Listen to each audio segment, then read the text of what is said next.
If caught in one, pull off the road, turn off your lights, and keep your foot off the brake.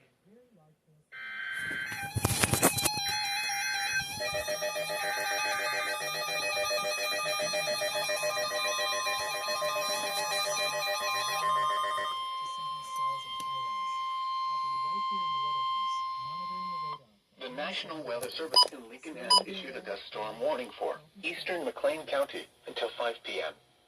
At 3:30 p.m., a channel of dust was along the line extending from near Colfax to near Leroy and is nearly stationary or lifting northeast.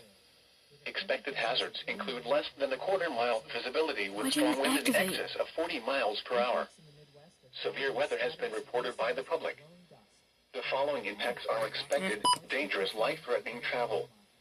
This includes Interstate 74 between mile markers 142 and 145.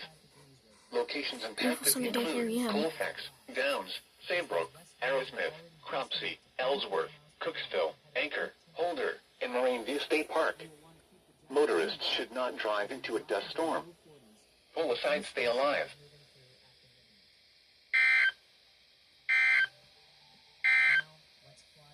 Here is a weather